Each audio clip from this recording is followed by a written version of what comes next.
friends, it's Christy. Welcome back to my channel. Today I'm going to do another Copic coloring video, but specifically coloring one critter in multiple ways. So I've done a few of these videos already. I've done gorillas, elephants, and foxes.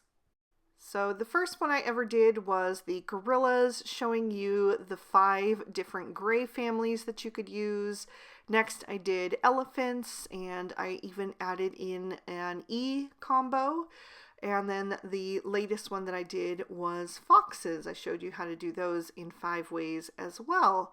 Since doing these, I've actually found them to be quite helpful, and I've referred back to them a few times. I just keep them in my little page cover with my Copic coloring chart and my hex chart, and then whenever I need to refer back to them, they're right there.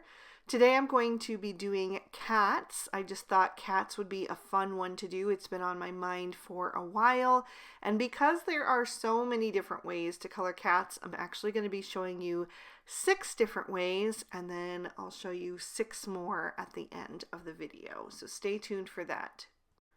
So the first thing I did was to make myself a little list of 6 different patterns that cats come in. And the first one is going to be the most easy and common, which is just a solid cat. So to make it more interesting, I decided to do a black cat because black cats can be kind of hard to color because it's very easy to lose their features. So my tip is to not go quite as dark as you think you might need to on your first layer at least, and then you can always darken it up with a second layer if you need to. So for the black cat, I'm going to use the cool grays. I'm using C3, C5, and C7. If you really wanted to take up that intensity even further, you could do the C9 with the C5 and C7, but I like to keep things just a little bit lighter. So anyway, I started with the C7, laid in my shadows for that. I'm blending out with the C5 and then just filling everything else in with the C3. Like I said, the solid colored cat is definitely the most simple of all. And by the way, I am using the Hello Bluebird 9 Lives stamp set because I just thought that this little kitty was super simple and easy to illustrate the different patterns, and he doesn't have any little decorations or toys that are going to get in the way of really highlighting the color palettes. So as I mentioned, if you want to take up that intensity without going darker and risking losing the features, you can just do a second layer, and I am just doing the same 3 shades just right on top of what I already colored. So instead of going darker, it just makes the depth of the saturation of the markers even brighter, and so it gets that intensity that you're looking for. So there is my first cat, and I will go ahead and write down the Copic colors that I used right underneath each of the critters. So the next pattern that I am going to show you guys is either a two-toned or a tri-color cat. It's the same type of patterning. It just depends whether you use 1 color plus white or 2 colors plus white. So I'm going to show you the tri-tone for this one, but you can change it up depending on how you want to do it. So for the white areas, I'm just going to do the white very quickly using E40 and E000, and then I'll come in and do my patches over top. That way I don't have to try to color around the patches to do the shading of the white. It's way easier to do it first, in my opinion. So for his gray patches, I'm going to do gray and brown, so he'll be gray, brown, and white. I'm using W1, W3, and W5. I went with the warm grays just to show you a different tone since we used the cool grays for the black cat.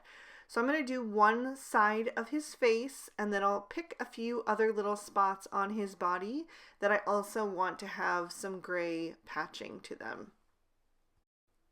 I almost always color darkest to lightest, so again I'm starting with the W5, blending out with the W3, and then the W1 is the lightest.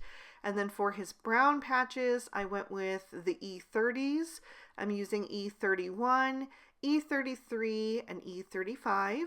So I'll do another patch to match the gray one on the right side of his face, and then I'll also pick a few other places on his body to add some other little dots or patches. However you want to do it, you can mix it up. Honestly, the possibilities with the different markings is absolutely endless. You can look up cats on Pinterest. That's what I did to try to get, like a few suggestions of ways I might want to break it down into groupings. Or you can just Google images. You can use your own cat for inspiration, or a friend or family's cat. There's just so many possibilities. So look around at the people in your life, or look on the internet for suggestions, and you will have no end to the possibilities. So for this one, I did decide to add in a little E30 to soften up the brown patches into the white, since there was going to be more of those. And then if your patches aren't like perfectly formed how you want them, you can always go in with a colorless blender and kind of shift things a little bit, especially in those white areas. It's pretty easy to do. So I just wanted to take back that brown patch a bit and also soften the other brown patches into the fur. So I just colored over the edge with the colorless blender. And then, of course, I will write down the shades of markers that I used. This is a little bit tricky for me being left-handed. I normally need to turn my paper to write straight. So I'm trying to keep that paper straight for you guys, but it was a little bit tricky to write these down, but hopefully you can read them clearly.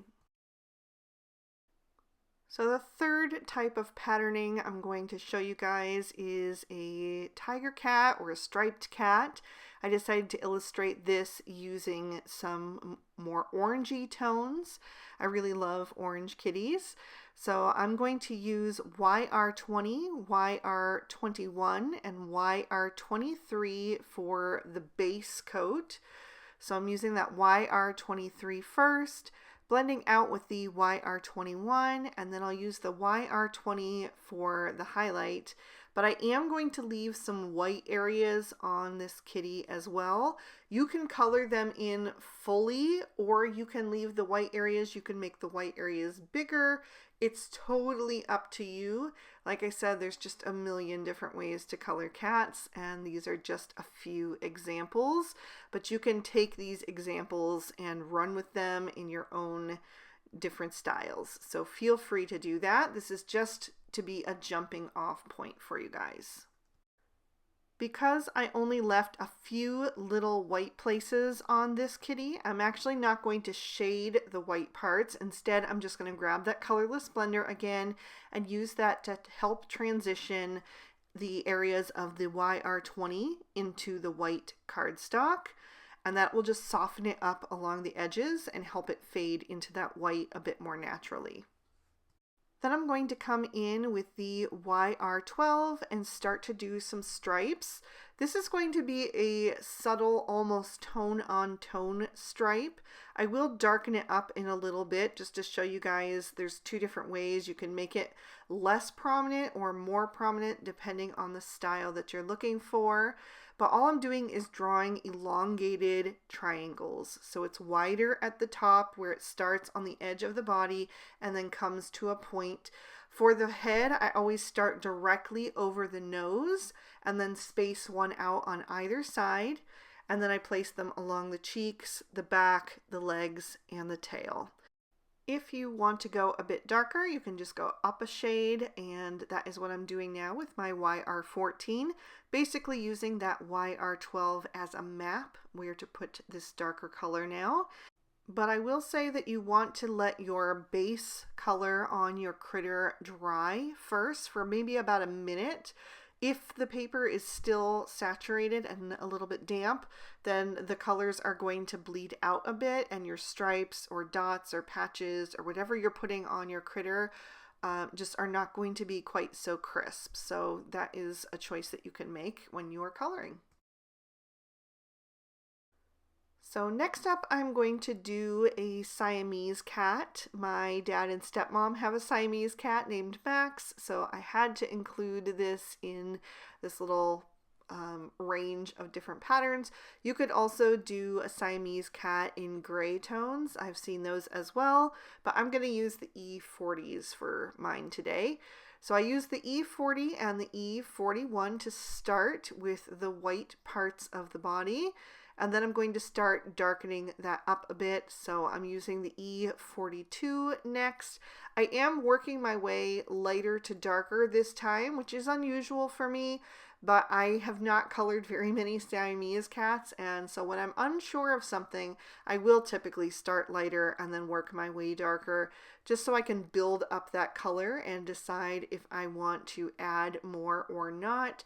It's very, very hard to take dark color away, so it's easier if you are new at something to start lighter and then work your way up. So now I'm coming in with the E43 and deciding where I want to have my darkest patches. I wasn't sure if I wanted to use the E44 or not yet, so that's why I started with the E43, but here you can see that E44. I'm placing that right around the nose, also on the ears and the tip of the tail. That's another alteration that you can make when you are coloring in cats or any kind of critters that have tails. You can make the tip of the tail the lightest point, as I did on several of the cats on the first row, or you could make the tip of the tail the darkest point, as I'm doing on this little Siamese cat here. So once I had my E44 in those three places that I wanted to be the darkest, I just blended those back out. And then I also did a second layer on the coat. I only went so far as the E42 for that because I wanted it to be less dark, but I just wanted to have that kind of buff color to it. So then I'll go ahead and write down all of these shades for you guys. And then I will move on to our fifth kitty. So this one I'm going to show you guys patches, and I'm going to start with my overall coat of white first, and this time I'm using some warm grays using W00 and W1 just to have a little bit of a base layer on there so I don't have to color around the patches to fill in the white areas.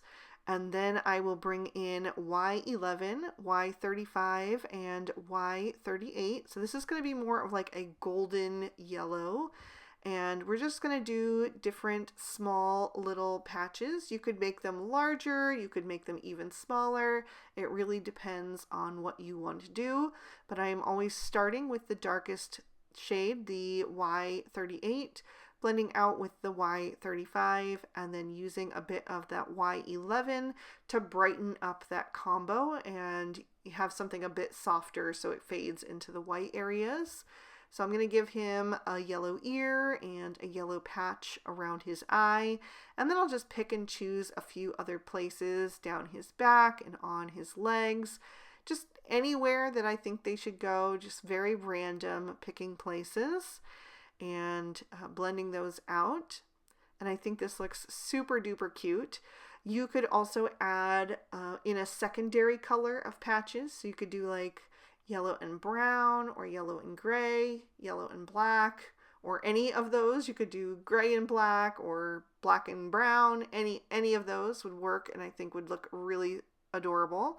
But I decided to keep it simple for this one and just do the yellow on white. So we're moving on to our last kitty that I'm going to show you the coloring process for. And then, like I said, I have 6 additional kitties that I colored after this off screen, showing you different combinations and different color palettes using the same patterns that I illustrated for you here. But this last kitty is going to be kind of like a conglomeration between 2 of the previous ones, and it is going to be a patch and stripe kitty. So he's going to have just a couple little patches with stripes on those patches. And to use a different color palette, again, I went with the toner grays. I'm using T0, T1, T3, and T5. So the overall white parts are going to be the T0 and T1. And then I'm doing the patches with the T3 and the T1, and then fading them into the white with the T0. and then I'll save that T5 for the stripes, but the stripes are only going where the patches were. So I am darkening that up just a bit because I wanted to make it a bit richer. Just doing that second layer as I did on several other of the kitties. So just blending that back out to increase that saturation, and then letting that dry for about a minute, and then I'll come in with that T5. And these are going to be super prominent stripes, so it just depends on the look that you're going for. I saw some kitties online that had like almost like a black stripe on the gray patches, and that was the look that I was going for, just to show you something different. So I'll go ahead and write down the colors I used for this one. And then I'm actually going to go in and give all of these critters some rosy cheeks, color in their noses and the insides of their ears. This is just something I always do, and I think it makes your critters just look more alive and more cheerful. So for the black cat, I actually used the R22 blended out with the R20. Otherwise, the rosy cheeks would not have shown up on him. I colored in his nose with just the R22, and then used the R20 blended out with the R11 for the inner ears, which is what I did for all the rest of the kitties, for their inner ears and their cheeks, and I colored in their noses with just the R20. Normally I would also go over the eyes with a black jelly roll pen to make them more vibrant, especially on the black kitty, but I decided to leave it off for the demonstration video just in case you don't have a black gel pen. I wanted you to see how it would look for yourself. But here are the 6 kitties in 6 different patterns that I showed you today, and then here are 6 more that are just slight variations from the first set. So different color palette, different combination of colors, or different size pattern. You can totally mix it up however you would like. So this is going to just give you hopefully more ideas. And if you like this style of video, I do have the 3 other critters that I've done so far, so you can check out any of those. And if you have any suggestions for what critter I should do next, definitely leave those down in the comments. I've been making lists, and I would love to add to that and see what else you'd like me to do. If you enjoyed this video, please be sure to hit that like button and leave me a comment down below. I would love to hear from you. Subscribe to my channel if you haven't already, and ring that notification bell if you want to be alerted whenever I post a new video. Check the description bar for a link to the stamp set that I used in case you'd like to pick it up for yourself. And if you'd like to keep watching, here are 2 extra videos I thought you might also enjoy. Thank you so much for spending your time with me today. I hope you had a good one, and I'll see you soon in another video. Bye-bye!